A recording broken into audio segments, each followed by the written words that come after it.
Good afternoon, everybody. If you want, you can come a little closer. So it becomes more of an interactive session. But you don't have to. If you want to stay there, I'll talk a little louder. Welcome, everybody. Today we have another session from the SportsNL area.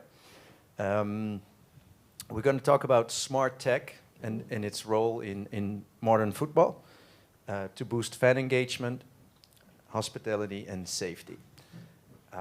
My name is Maurice Ouderland. I'm working with a lot of companies in smart tech. I do that from the US, so mainly the companies that want to come to the US. That's not what we're talking about today. We're talking about the Dutch situation, which is very interesting. Let me introduce everybody shortly to you. We have Rick Scholte van Sorama. Yeah. Remco Voorhorst from the Siip group.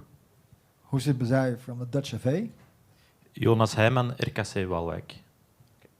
So there's two companies here, Sorama and Siip Group, and they are going to talk about their invention or the way their product is solving stuff in Dutch soccer, but also Dutch football, I have to say. Also outside of the lines. But before we get there, we have to go back to its origin. Where does this all come from? Why it's a big thing in the Netherlands where this all started. I think it was 2020, if I'm correct. When was it? 2020? 2019. 2019? Oh, even. I was still at the Soccer Federation, or the Football Federation here, the KNVB, as head of communications, and we got a request to work on racism in stadiums. My part was limited to an awareness campaign called One Love. Some of you might have heard of it. But Houssin, who I met then, did the overall 21 points and 20 points. 20 points. So the awareness campaign was one of them. And he's going to talk a little bit more about that. Yeah, how it began. Unfortunately, it was during a game, Den Bosch against Excelsior, where Mendes Moreira was racially abused. And what happened then, it was very confronting. Everybody saw emotion and also what happened in the stadiums. People were talking about it, and after that, the government also involved and said to us as a Dutch FA that we had to do something. And one of the things was that we had to make a plan against racism and discrimination. So then there was a plan against racism and discrimination that called OVV, Our Football is for Everybody. It's a three-pronged project with 20 measures, and now 4 years later it's 22 measures, and one of the measures is social media. And what we're trying to do is to help people recognize discrimination and racism on the field, but also outside the field. And my thing is to engage and also involve all the parties and all people who are dealing with racism and discrimination, but also are tackling racism and discrimination in football. And one of the main thing, and I think the most important thing, is to identify racism and discrimination on the fields, but also out of the fields. And I think one of the things that we are doing now is a challenge, and that's why we're here. So we're trying to put technology and put it on the field, but also in the stadiums to identify those perpetrators who are shouting racism and discrimination chants against players, but also to other people who are around the fields. So I'm glad that I'm here to be part of this and to see how technology and smart technology can help us to solve, or maybe just be one thing of the problem that we are. What are the three pillars again? Identify. No, we're starting with preventing. Then we have identifying and sanction. And the most,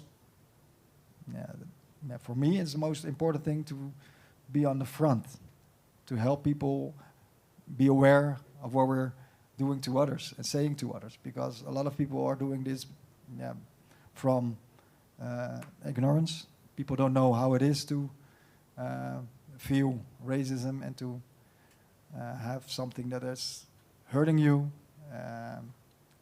And I think it's very important to be on the front instead of only sanction things. So identification is an important thing. That brings us to Siip Group. Yeah. I think we have a little movie to introduce what you guys are doing.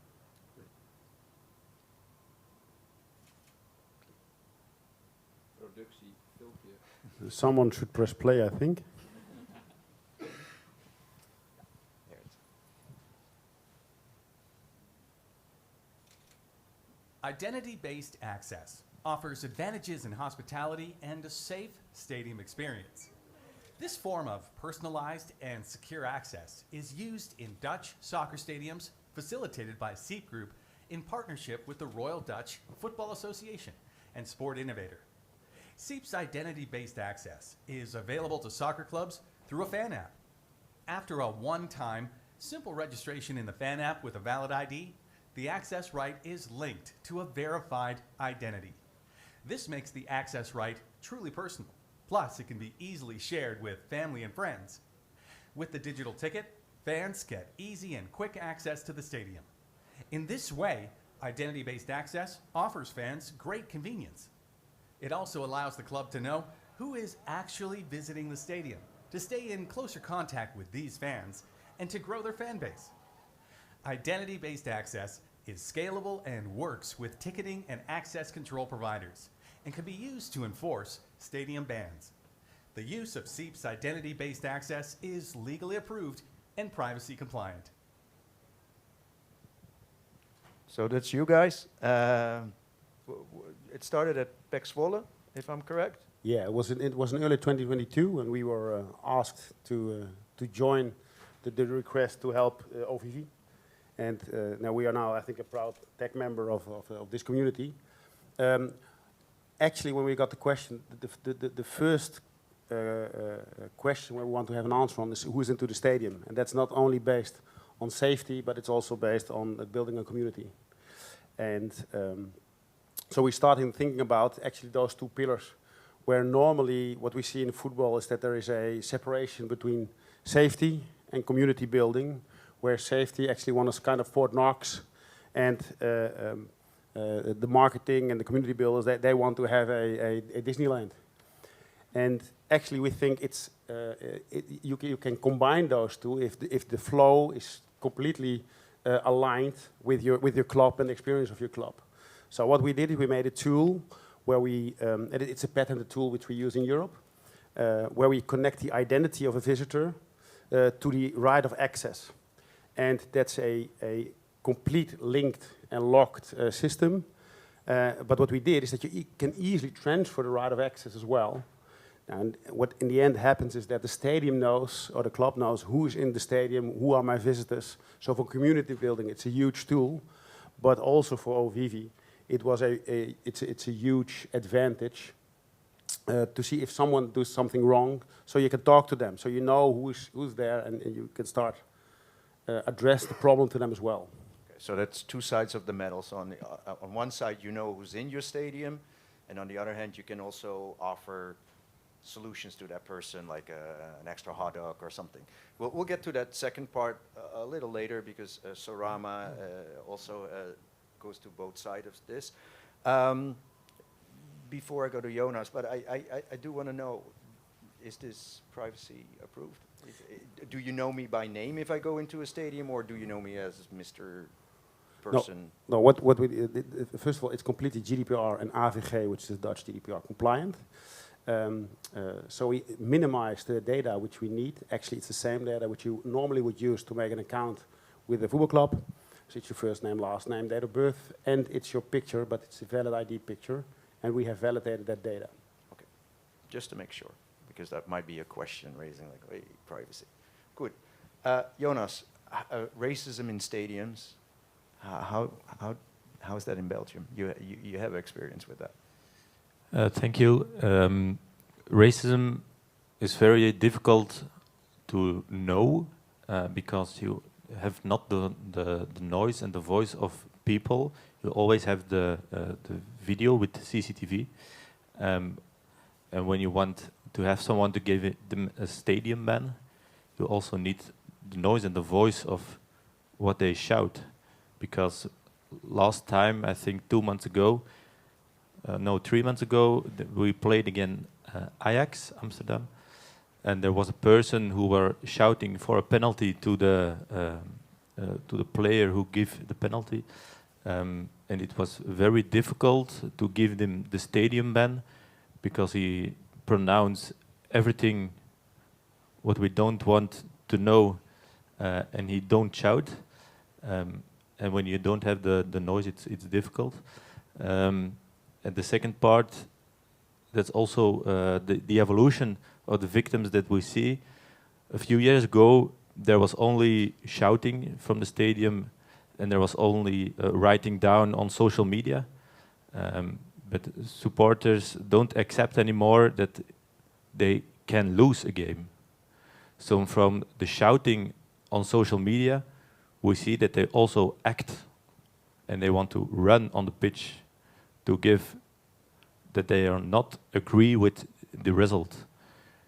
I think last week or 2 weeks ago, we have the playoffs here in Dutch football, Utrecht against Go Ahead Eagles. If we see what happened after the game, if Go Ahead Eagles wins the game, the supporters of Utrecht were not agree, and they entered the pitch. Because I think the evolution is that supporters don't accept anymore that they can lose a game. 3 weeks ago in Belgium we have Standard de Liège against Westerlo. Standard played a very bad season. The supporters of Standard holding the players at their training ground, so the match can't play it because the players are keep at the training ground of the supporters of Standard. To stay safe. No, the supporters of Standard don't let the players of Standard out of the training ground to go to the pitch to play the game. Oh, I thought they were hiding, but that's what they are doing. Not out of safety, but there was no way out. No, Okay. there was no way out from the training ground because the supporters were not agree with the way of play of that season. Well, that's So the emotion of not on the social is going out to act, and that's a big problem. in real. And for that, and I go back to, before I go to Sorama and Rick, I remember when we first met, Houssin, that the hardest thing with racism is not to see who's been doing it, but to actually prove that that person has been doing it. And that has to do what you also said, vision, yeah, that's one thing, but sound, make sure, you can lip read, but that won't hold in court. You need actual proof. And that's why it's very important to collect evidence, because without evidence, we cannot sanction anybody. And so I'm very glad that maybe we can connect voice and also visuals to identify people, but also so that we can sanction them, because you have to make an example for this. And it's going out of hand now. We see it every week now on stadiums, but also on grassroots. It's a big problem, because in a stadium it's easy, I think, more easy to make this work than around the pitches at grassroots. And so we have to go back to preventing and give people programs how they can recognize discrimination, but also how to deal with racism and discrimination, and where can I go back to or the Dutch FA or to the app to give, how do you say that? Nee, om te melden. So that you can make a notification about the things that are happening on the fields. Which brings me to you, Rick and Sorama. You guys have we know each other a while now. You guys have a solution to find the noise, or to go back in time and see the sound that happened, so you have proof. Can you tell a little bit more, because you're involved with that pilot too? In the US, we use your product in a different way. What does Sorama do in this case? Yeah, we see sound with acoustic cameras. So an acoustic camera is a bit like a thermal imaging camera where you see temperature differences on screen. We see sound level differences on screen. But at the same time, we can also utilize it to get audio from a specific location. So it's more like a virtual directional microphone. So in a football stadium, if we install it all around, like you would install your video camera system, we can literally give ears to the video management and get live audio from a certain section. And how's that used? What is the status from? Because this was a pilot, I remember.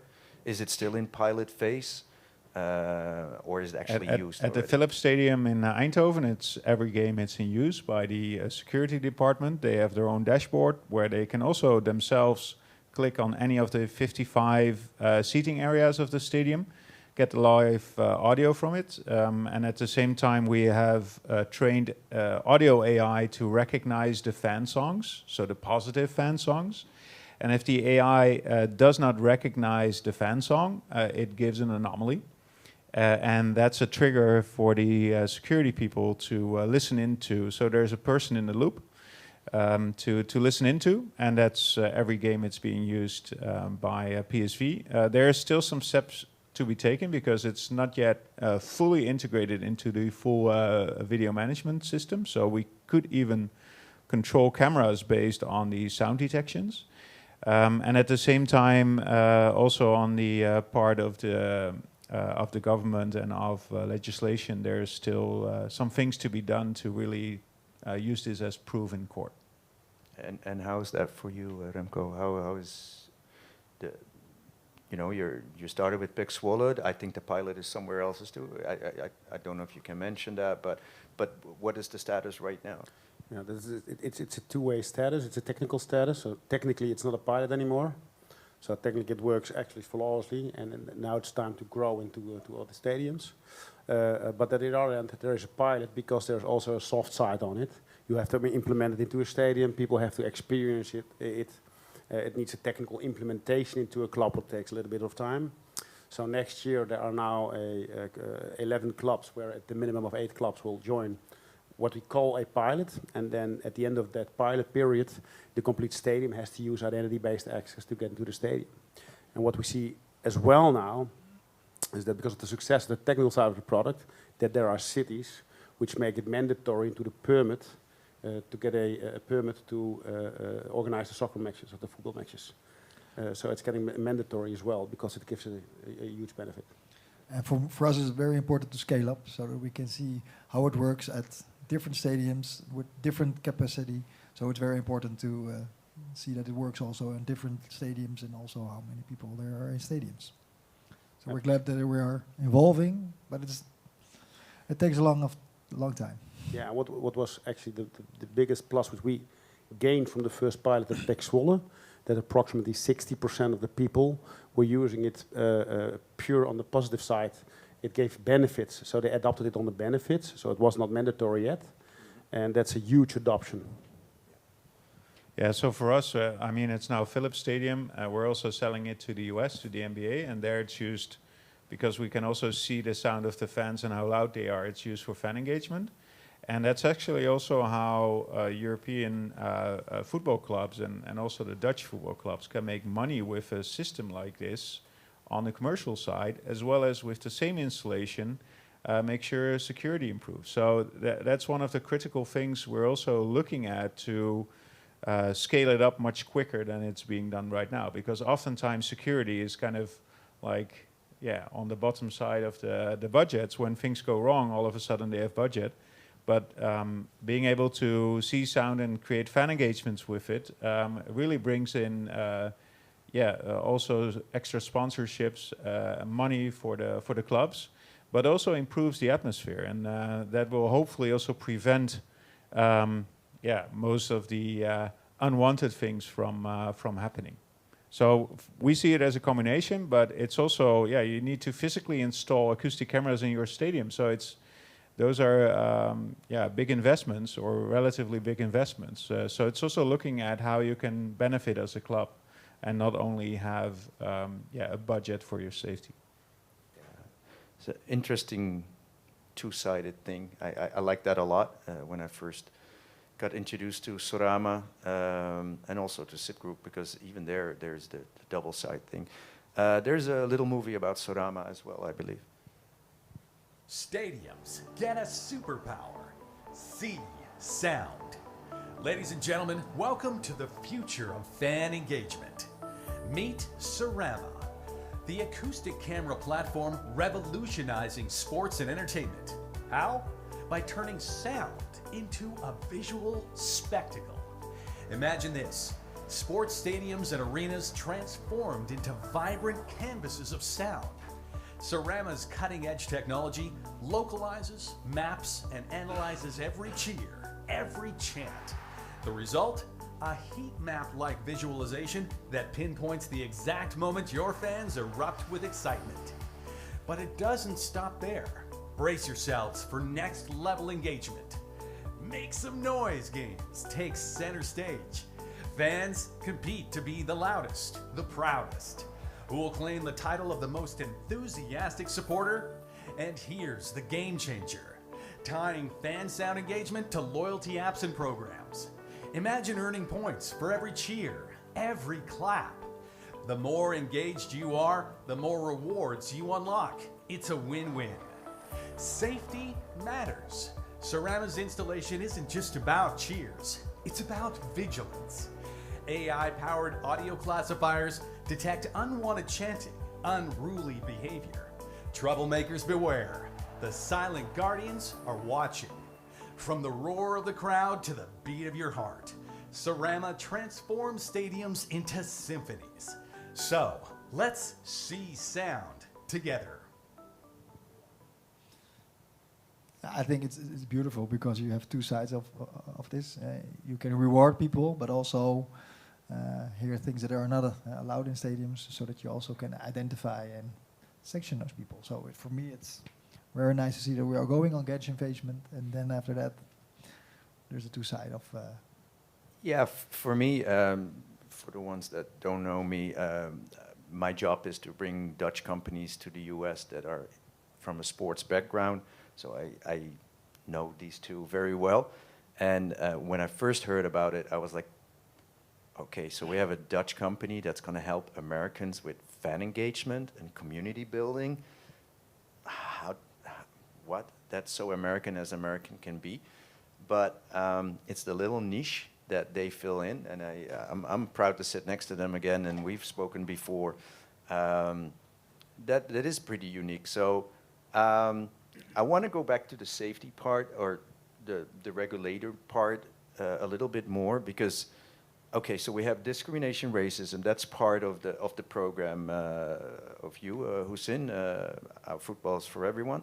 But we see nowadays is besides racism, we have spectators entering the field, entering the pitch. Does this help with that as well? Is it possible that if 10 people get on the ground on the pitch to capture them and actually have proved, Jonas? Yes, it will help a lot, because at this moment people buy a ticket and they enter the stadium, but we don't know if the buyer of the ticket is the person who entered the stadium. The law said on every ticket has to be the name of the person, but you can give the ticket to the person who you want to give it. With this solution, I think we are 100% sure that the person who entered the stadium, and you can give tickets to other people, and they have to recognize themselves also. So for us as safety and security, we are very happy that both solutions are there. One of the identification, so we know always who's entered the stadium, and then if we have noise, it will be more. I'm happier and happier with all the things I hear. Yeah, what we see is if you use tech as a solution, the focus always was on the buyer side. So it was in the ticketing made a connection with the stadium band system or whatever, but transferring the system, transferring the ticket to a third person, that wasn't actually registered. And to do that in a correct way, that's pretty difficult. So it took us as well a long way to make sure that that was linked. So we don't have a username, we don't have a password. So you cannot do account sharing. And that makes it why it's technical helping the clubs as well. And it's integrated, and I think that's what we're most proud of. We integrated completely into the flow of the club. So we are, with RKC, we are going to implement, and our solution will be completely implemented in their fan app. So they don't need an extra app or whatever. It's integrated. So that makes it perfect. And it will give us more time. So at this moment, if someone do something, we have to search if it's the person who we think it is. And now when we go to our CCTV and we go to the entrance, we are 100% sure that the person is the person who is. At this point, we go to the tourniquets, turnstiles. We contact the person. Oh yeah, I give the ticket to the other one and go on. And maybe we need 2 months to know who the person is. Yeah, that's always been, as far as I know, always been the problem. It takes a long time to find who is out there, and then you have to have the proof to actually prosecute them. This side of the coin, what's next? What can we expect in the next year or two? I heard about the pilot. Before I flip the coin and go back to the fan engagement, is a nice way to end today. What's next? What is in stock for the next 1 to 2 years in this field on making stadiums safer? For me, that there are no physical tickets anymore, and that persons can enter the pitch with face recognition. I think GDPR is what it is, and I think there is a lot of work to do with GDPR. But for fan engagement and for safety and security, I think it's necessary to give a fast entrance to be sure that everything is fine and we know everything, and that will give the speed up afterwards. So that's for me the next step that we have to do if all the laws are completely okay. This is what you say, Jonas, is right.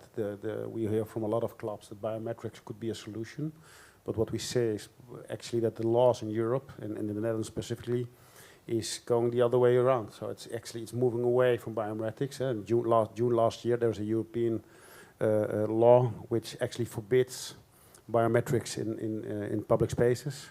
That has to be transferred to local law still, so it's not applied everywhere. And so you see the wish from clubs and what's technically possible and legislation, it's not aligned. So that's very difficult. Therefore, we had to find a solution without biometrics. And in that we succeeded, so we hope that we help with that. But it still will be a challenge, because I understand the wish from the clubs to use biometrics as well. And we always talk about victims. Supporters are also doing good things.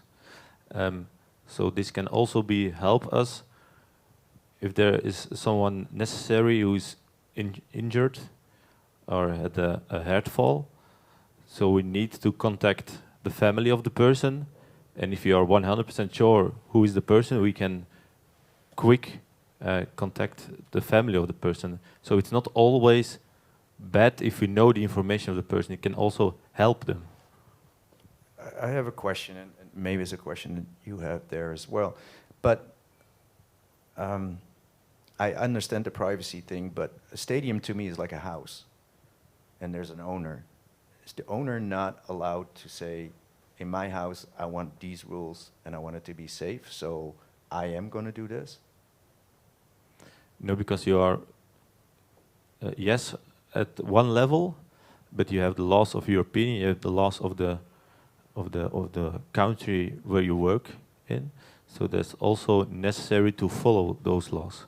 And if the law said that's not allowed in our country, then you can write down in your house what you want. But if the law says it's not possible, then it's not possible.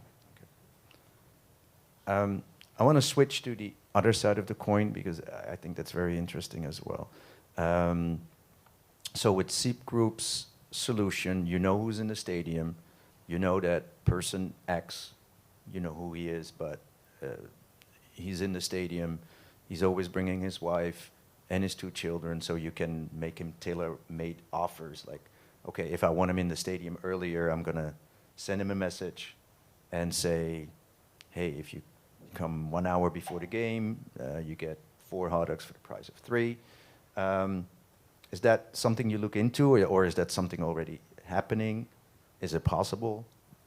Yeah, we have got the location into the ecosystem. So you've got the CRM systems which are in place, like Panellists, Core, and those kind of companies. And we provide very relevant data. The club provide now relevant data for that, so they can align the program of the match towards the public which is coming. And there's even a phase before entering the stadium. Now you know up front what will be the personas visiting your content. You know, like the Royal Dutch Football Association has a nice program around the matches of the national team, and the program, the pre-match program, is based on the persona. So is there very young public? There's another program. Then that is there an old public, and we help them with that information. But also, if you now have transfer tickets, you cannot communicate with the people who are coming, and that's also from service point of view. Parking lot 1 is full, go to parking lot 2. Entrance 1 is occupied, go to the next one. You can communicate directly because you know who's having the ticket in his hands. So you have an extra group of customers. Absolutely, yeah. So you've got a pre-match, on-match, and post-match possibility to communicate with your fans. And for us, it's also important, so that one thing to add, we can also give information to the people where they can report things if they hear them in stadium or around stadium. So for us, it's also very good to have this kind of integrated apps. Yeah, the new people that normally you don't know have a ticket. Now we know who they are, which is for safety, but also for, let's say, upselling. Yeah, no, and for sharing information. But also promoting, because we have a reporting app. So it's also very good to promote things that we are doing. So for us, it's very good to have this kind of integrated apps. Yeah, what we saw at PEC Zwolle is that they knew the buyers, and now they know the visitors, and it's 3 times more data. So Smart Tech is offering these solutions. Rick, I want to go back to your cameras that vision sound, which is still mind-blowing, and I know sports is not the only sector your guys operate in. When it comes to fan engagement, you told me once if you want, you can zoom in to the one person that was the loudest, which makes it great for upselling as well, because you can hang a sponsor to it and say, hey, that guy with the blue shirt, he was the loudest, and he's gonna have a ticket for the next game or something like that. What's next for you guys in that? What is? Yeah, well, that one person accuracy is something we're challenged on at the moment by an NBA team that I cannot name here right now, but there's something happening over there. There they want to integrate it fully into their fan engagement app. So yes, you can score points. Next match you're there again. You're within the loudest 100 people in the stadium, and so that's really engaging. And you need to be there, and you need to be there in your seat making the noise. We're more realistically for the other clubs as well as here in Europe, looking at more the sections. So many people often go to the same section. They're seated there maybe sometimes for their whole life already. And you give them something to battle in a good way with other sections in the stadium. We're also looking at if we're rolling out to multiple stadiums, you can even have the fanatics battle it out with who is the loudest in any stadium, and we're looking at making that kind of a ranking and see what happens on social. We had a social post with PSV where we showed a match report in sound with all the high-sounding moments of the game, as well as the sound map of every section in the stadium. And we saw it was, for the whole year, it was one of the most engaging posts for PSV. And you saw fans responding like, hey, you section K, you need to do a better job because us in section Z are much louder, and it went back and forth. Even former players started to mingle in. So you really see that it works. And I think personally that also what we're seeing now with working with the American sports teams, that I strongly believe we can learn a lot from how the Americans are doing fan engagement, although we often think it's too much. I tend to agree, but if they step back a little bit, they're way ahead of what we're doing here in Europe. And I think especially football can do a whole lot more in new forms of fan engagement. So what we often, I personally run into clubs saying, yeah, this is how football goes, you know, and it needs to be run like this. Well, have you seen the NBA? Have you seen how fans respond there? And there they're making really good business models around fan engagement. And that's a bit of a challenge here. I think there's some good initiatives, but I would say take a look a little bit more on what they're doing at the other end of the pond. Yeah, and then it's even more amazing that this company from the Netherlands is actually helping them with that. Yeah, the nice thing in the US is that we actually need to motivate the Americans to step back a little bit, because they're always like, make some noise, and then they're boom, boom over the loudspeakers. They're kind of trying to step in for the fans, while stepping back and giving the fans rewards. So those sound maps are really rewarding for the fans, seeing how well they perform. That will really get them in a next level stage as well. I want to wrap it up because we're running out of time. I think we gave a good example of, you know, what we can do as a Dutch sports tech, both in safety, in hospitality, in fan engagement. I think that's, yeah, I'm always flabbergasted. If you want to know more, we have a SportsNL stand on the 4th floor, so please visit us. Also, there's a deep dive with Siip Group at 3 o'clock. Where is that at? Paul, where is that? Level 6. Oh, in the Signify room. That's 316, 317, top of my head. Before we go, maybe there's some questions inside of the audience. If not, that's fine too, but now's your chance, or come and visit them at the SportsNL. Nobody? Then thank you for your time. I hope it was fruitful to you. Thank you.